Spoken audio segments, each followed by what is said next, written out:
श्री सरस्वती नमः, श्री कृष्णाय नमः, श्री गणेशाय नमः। देखिए, आज हम चर्चा करेंगे होलिका दहन पर। होलिका दहन पर वर्तमान समय में सारे, जिसको पंचांग देखने सही नहीं आता हो, उनने भी अपना मत जारी कर दिया यूट्यूब, व्हाट्सएप, फेसबुक पर कि नहीं, होलिका दहन इस प्रकार से होगा। कुछ तो अपने आप को इतना होशियार समझते हैं कि सभी पंचांगकर्ताओं के फोन लगाकर या व्हाट्सएप करके सलाह पूछेंगे और फिर उसके बाद अपना निर्णय सुनाएंगे। ऐसे भी देखे मैंने, जो मैसेज आया उनने अपना सलाह ली, आपका क्या कहना, फिर उसके बाद स्वयं का एक अपना निर्णय अलग से जारी कर दिया। तो ऐसे लोग भी अभी मतलब चल रहे हैं। देखिए, होलिका दहन के संबंध में है कि फाल्गुन शुक्ल पक्ष की पूर्णिमा प्रदोष व्यापिनी हो, उस दिन होलिका का दहन प्रदोष बेला में करें। इसका जो मुख्य कर्म काल है वो प्रदोष है, होलिका दहन का। अब उसके बाद हम नियम कानून कायदे कुछ भी निकाल के न कुछ भी कहें तो वो बिल्कुल गलत है। चूंकि 3 तारीख को ग्रहण है, इसलिए होलिका का दहन 2 तारीख को होगा। 2 तारीख को फाल्गुन शुक्ल पक्ष चतुर्दशी है, वो सूर्यास्त पहले समाप्त हो रही है और पूर्णिमा प्रारंभ हो रही है। तो पूर्णिमा में ही होलिका का दहन होता है, प्रदोष बेला में होता है। परंतु यदि प्रदोष में भद्रा हो तो भद्रा की समाप्ति के बाद होलिका का दहन होता है। फिर उनने परंतु और लगाया है, परंतु भद्रा हर स्थिति में निषिद्ध के पहले समाप्त होना चाहिए। यदि निषिद्ध के बाद तक भद्रा है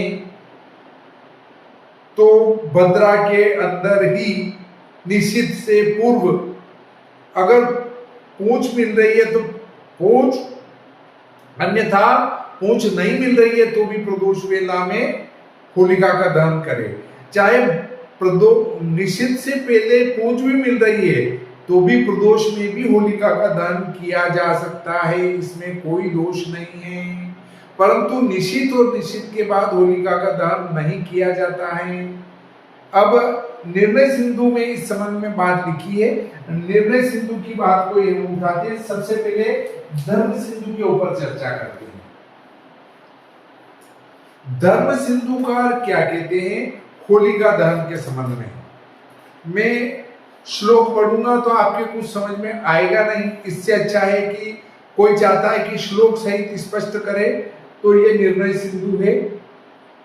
कहा कि आपकी खेमराज श्री कृष्णदास प्रकाशन की है, मुंबई की। आप इसमें देख सकते हैं, फाल्गुन की पूर्णिमा मनवादी कहती है वह पूर्वान्न व्यापिनी ग्रहण करनी, इसको होलिका कहते हैं वह प्रदोष व्यापिनी और भद्रा से रहित ग्रहण करनी। दोनों दिन प्रदोष व्यापिनी हो पर दिन में प्रदोष के एक देश में हो तो परली ग्रहण करनी, एक देश व्यापिनी हो तो परली लेनी। क्योंकि पहले दिन भद्रा का दोष है और दूसरे दिन पूर्णिमा प्रदोष व्यापिनी न हो, और पहले दिन प्रदोष के समय भद्रा हो तो हो, जो दूसरे दिन पूर्णिमा 3.5 प्रहर होगा उतने से भी अधिक हो, उससे परे प्रतिपदा बढ़ गई हो तो पहले दिन प्रदोष व्यापिनी प्रतिपदा में होली करनी। और जो पूर्व कहे विषय में प्रतिपदा घट गई हो तो भद्रा की पूंछ व भद्रा के मुख को छोड़कर, देखिए भद्रा की पूंछ में भी कर सकते हैं परंतु भद्रा के मुंह को छोड़कर भद्रा में ही होलिका का दाह करें। अब कौन कह रहा है कि होलिका की पूंछ में ही करे या उस सब होली भद्रा के बाद करे? निर्णय सिंधु साहब कह रही है भद्रा में ही होलिका का दाह करे। और जो पहले दिन प्रदोष व्यापिनी पूर्णिमा न हो दूसरे दिन, और पहले दिन अर्धरात्रि से पूर्व ही भद्रा की समाप्ति हो जाए तब तो भद्रा के अंत में होलिका का दाह करे। मतलब अर्धरात्रि के पहले यदि भद्रा समाप्त हो रही हो तो भद्रा के बाद होलिका का दहन करना।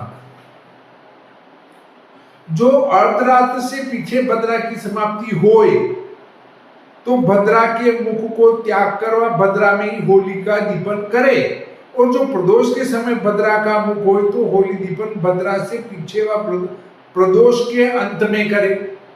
अरे प्रदोष में यदि वो भद्रा का मुंह है तो उस मुंह को छोड़कर प्रदोष के अंत में होलिका का दाह करे। इस वर्ष सन 2026 में, संवत 2082 में प्रदोष वेला में भद्रा का मुंह नहीं है, इसलिए प्रदोष वेला में 2 मार्च को होलिका दहन में कोई दोष नहीं है। और जो प्रदोष के समय भद्रा का मुख हो तो होली दीपन भद्रा से पीछे व प्रदोष के अंत में करे, और जो दोनों दिन पूर्णिमा प्रदोष के समय न हो और पहले दिन भद्रा हो तो पहले दिन ही भद्रा की बुझ में वह न मिले तो भद्रा में ही प्रदोष के अंत में होलिका का दाह करे। इससे और ज्यादा स्पष्ट धर्म सिंधुकार क्या लिखेंगे, अब भी आपको नहीं समझ में आ रही है तो कोई कुछ नहीं कर सकता है। निशिथोत्तरम भद्रा समाप्तो भद्रा मुखम त्यक्त्वा भद्रायामेव प्रदोषे भद्रा मुख व्याप्ते भद्रोत्तरम प्रदोषोत्तरम वा दिन द्वये अपि। ये आगे अगली बात आ गई, ये मैंने आपको श्लोक भी बता दिया। अब चलते हैं हम अगले पर, जो कि निर्णय सिंधु है। पहले धर्म सिंधु देखी थी, ये भी हमारे खेमरा श्री कृष्णदास प्रकाशन की है, आपको दिक्कत नहीं आना चाहिए। इसको भी मैं आपको पढ़ के बता देता हूं कि ये क्या कह रही है। निर्णय सिंधु में भी वही बात लिखी है जो कि हमारी धर्म सिंधु में लिखी गई है, पर यदि कोई नहीं मानना चाहे तो नहीं माने, मानना जरूरी नहीं है। देखिए 341 पेज पर लिखा है, फाल्गुन की पूर्णिमा को होली कहते हैं, वह सायाह्न व्यापिनी ग्रहण करनी। यह निर्णयामृत में लिखा है, कारण कि यह कथन देखिए, इनने निर्णयामृत की बात लिख दी, उधर की बात लिख दी, इधर की बात लिख दी। धर्म सिंधुकार ने स्पष्ट लिखा है कि ऐसा करना चाहिए। निर्णय सिंधुकार ग्रंथों के मत देते हैं, सायन काल में होली और पुराण में गो क्रीड़ा करें। ज्योतिर्निबंध, फिर ज्योतिर्निबंध आ गया, तो इस नारद के वाक्य से प्रदोष व्यापिनी लेनी चाहिए। यह लिखा है कि प्रतिपदा 14 भद्रा में और दिन में पूजी हुई होली वर्ष दिन तक उस देश और पूर्व को आश्चर्य से भस्म करती है। फाल्गुन मास की पूर्णिमा प्रदोष व्यापिनी लेनी चाहिए, जिसमें भद्रा के मुख को छोड़कर, देखिए स्पष्ट लिखा है, पूछ नहीं लिखा है निर्णय सिंधुकार ने, न और कुछ लिखा है। उन्होंने कहा कि फाल्गुन मास की पूर्णिमा प्रदोष व्यापिनी लेनी चाहिए, जिसमें भद्रा के मुख को छोड़कर सायंकाल के समय होलिका का पूजन करें। यह नारद कहते हैं, हेमाद्री और मदन रत्न में भविष्य पुराण का लेख है कि हे भारत, इस पूर्णिमा को गोबर से लिपे हुए चौकोर घर के आंगन में बालकों की रक्षा करे इत्यादि वाक्यों से इस समय में पूजा का विधान लिखा है। जिससे यह पूर्व विद्या लेनी चाहिए। ब्रह्म और ब्रह्मवैवर्त पुराण में भी लिखा है कि श्रावणी, दुर्गा नवमी, दुर्गाष्टमी, होली, शिवरात्रि, बलि का दिन यह पूर्व विद्या ही करनी। यदि दोनों दिन प्रदोष व्याप्ति हो और पूर्व दिन में भद्रा होए तो उसमें होली के निषेध से परली लेनी चाहिए। सोई निर्णयामृत और मदन रत्न में पुराण समुच्चय के वाक्य से लिखा है कि भद्रा में यदि होली में अग्नि लगावे तो वह वहां देश का भंग करती और नगर को भी वह इष्ट नहीं, इससे उसे त्याग दे। देखिए उनने एक जगह लिखा है कि भद्रा का मुंह छोड़कर भद्रा में होलिका का दीपन करे, फिर ये त्यागना भी लिख रहे, मतलब दोनों बातें लिख रहे हैं। आप जला भी दो और मत जलाओ। अब जब ऐसी स्थिति हो तो धर्म सिंधु का सहारा हमें लेना चाहिए, वह स्पष्ट धर्म का निर्णय देती है। फिर आगे क्या लिखा है, श्रावणी और होली ये दोनों न करने चाहिए, कारण कि श्रावणी तो राजा को, होली ग्राम को भस्म करती है। इसी प्रकार यदि फाल्गुन की पूर्णिमा मध्याह्न से परे हो और रात्रि में भद्रा के अंत काल तक हो तो तिसमें ही होली को जलावे। फाल्गुन की पूर्णिमा मध्याह्न से परे हो और रात्रि में भद्रा के अंत काल तक होए तो तिसमें होली को जलावे। मतलब भद्रा के अंत काल तक चल रही है वो, तो फिर आपको भद्रा में ही होली को जलाना है। यदि पहले दिन चतुर्दशी प्रदोष व्यापिनी और अगले दिन पूर्णिमा 6 के वर्ष सायंकाल से प्रथम समाप्त हो गई हो, तब तो प्रथम दिन संपूर्ण रात्रि में भद्रा हो तो तिसमें तिस का निषेध होने से अगले दिन प्रतिपदा में उसको करे, यह निर्णयानुसार का कथन है। कारण कि भविष्य पुराण में लिखा है कि यदि बढ़ी हुई प्रतिपदा दूसरे दिन 3.5 प्रहर हो। कब लेना प्रतिपदा, जब 3.5 प्रहर पूर्णिमा है और प्रतिपदा वृद्धिगामिनी है, तब प्रतिपदा में होलिका का दाह करे। इसी प्रकार मदन रत्न में कहा है कि जो कि भविष्य में यह कहा है कि होली को प्रतिपदा में न करना बहुत से भिन्न के विषय में है, यह प्रथम कहा है। अन्य तो यह कहते हैं कि इस नारद और दिवोदासी के कथन से भद्रा के मुख को त्याग कर, देखिए फिर यहाँ लिख रहे निर्णय सिंधुकार कि भद्रा के मुख को त्याग कर पहले दिन ही करे, इसमें भद्रा के मुख को छोड़कर होलिका का पूजन करे। पहले भी इनने ये लिखा, दूसरी बार लिखा और फिर तीसरी बार इनने ये लिख दिया कि भद्रा में ही भद्रा का मुंह छोड़कर होलिका का पूजन करे, दाह करे। और यदि प्रदोष व्यापिनी न हो तो प्रथम दिन भद्रा मुख को छोड़कर होलिका का पूजन करे। अब और क्या ये ढोल पीटेंगे क्या? तथा पंडित जन होलिका का सदा सायंकाल में पूजन करे, दिन में न करे, कारण कि दिन में पूजी हुई होली से दुख प्राप्त होता है। और विद्या विनोद में भी लिखा है कि पूर्णिमा में 3 प्रहर से ऊपर प्रतिपदा आ जाए तो भद्रा के मुख को छोड़कर होलिका का पूजन करना चाहिए। अरे स्पष्ट कह रहे हैं कि भद्रा में ही होलिका का दाह करे, परंतु पृष्ठ अगले पर इनने वो उनका मत दे दिया। किनका मत दे दिया कि चौथे प्रहर में भी होलिका का दाह कर सकते हैं, ऐसा उन्होंने लिखा है। किसने? दिवोदास और चंद्र प्रकाश का तो यह कथन है कि यही पूर्णिमा को ग्रहण हो तो 30 से पूर्व रात्रि में जिस समय भद्रा न हो उसमें होलिका को जलाना उचित है। अथवा यदि दूसरे दिन ग्रसा हुआ उदय हो तो पहले दिन भद्रा रहित रात्रि के चौथे प्रहर में भद्रा की पूछ में अर्थात पीछे की घड़ी में होलिका को जला दे। ये इनने 2-3 लाइनें लिख दी हैं। इससे लोग ये कह रहे हैं कि अगले दिन चूंकि ग्रहण पड़ रहा है, इससे होलिका का दाह प्रथम दिन चौथे प्रहर में होगा। ये बात गलत है।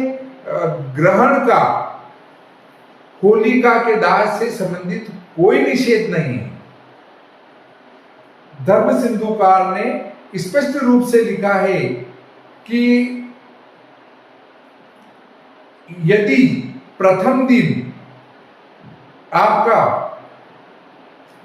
प्रदोष में पूर्णिमा न हो, दूसरे दिन प्रदोष व्यापिनी पूर्णिमा हो और उस दिन ग्रहण हो, तो भी ग्रहण के अंदर स्नान करके होलिका को जलाए। अर्थात ग्रहण से होलिका का कोई संबंध नहीं हो रहा है, ग्रहण में भी होलिका का दाह तो किया जाएगा। इसलिए दूसरे दिन ग्रहण है और पहले दिन होली को जला रहे हैं तो उसका चौथे प्रहर, तीसरे प्रहर, दूसरे प्रहर, पहले प्रहर से कोई संबंध नहीं है। आप प्रथम दिन प्रदोष व्यापिनी पूर्णिमा मिल रही है और भद्रा चूंकि निश्चित से बाद तक है, इसलिए आपको होलिका का दहन प्रथम दिन 2 मार्च को प्रदोष वेला में ही करना पड़ेगा, जो कि सूर्यास्त से 2 घंटे 24 मिनट तक रहता है। आपके यहाँ जब सूर्यास्त हो वहां से लगाकर 2 घंटे 24 मिनट के अंदर आपको होलिका का दाह करना है। फिर भी आप चाहते हैं कि नहीं मैं तो विद्वान हूं, मैं कहूंगा वो होगा, आप इसके लिए स्वतंत्र हैं। किसी के ऊपर किसी प्रकार का कोई प्रतिबंध नहीं है। देखिए गत वर्ष होली से पूर्व नीमच के पास भादवा माता तीर्थ क्षेत्र में लगभग 60 पंचांगकर्ता पूरे भारतवर्ष से एकत्रित हुए थे और संवत 2082 की होलिका का निर्णय, इस होलिका का जो अभी हम दाह करने वाले हैं, इस होलिका का निर्णय हमने 82 की होलिका का 82 की होलिका का निर्णय हमने किया था उज्जैन में। उज्जैन नगर में हमारी एक बैठक आहूत की गई थी।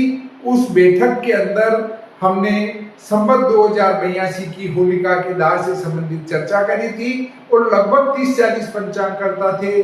उन सभी ने एक मत से ये कहा था कि होलिका का दाह प्रदोष वेला में किया जाएगा। जो पंचांगकर्ता कई धर्म ग्रंथों का अध्ययन करने के बाद होलिका के दाह का या व्रत पर्व का निर्णय करते हैं, उसे ये फेसबुक वाले, यूट्यूब वाले और व्हाट्सएप वाले 1 मिनट में फेल कर देते हैं और कहते हैं नहीं, ये नहीं, ऐसा होगा। अरे भाइयों, फिर तुम कौन से पंचांग को मान रहे हो? जब हमारे पंचांग को तुम नहीं मान रहे हो तो फिर निर्णय किस आधार पर ले रहे हो? क्या तुम्हारा अपना पंचांग है? और जब तुम्हारा अपना पंचांग नहीं है तो हमने जो पंचांग बनाया है उसको सहर्ष स्वीकार कर लो। और हमने जो पंचांगकर्ताओं ने अनेक ग्रंथों का अध्ययन करने के बाद होलिका का निर्णय लिया है उसको सहर्ष स्वीकार करो और जनता में व्यर्थ का जहर बोलने का काम मत करो, जनता को भ्रमित करने का काम मत करो। होलिका के दाह का समय सर्वोत्कृष्ट प्रदोष वेला मानी गई है और उसमें ही होलिका का दाह करना चाहिए, जहां तक कि भद्रा का मुंह नहीं मिल जाए।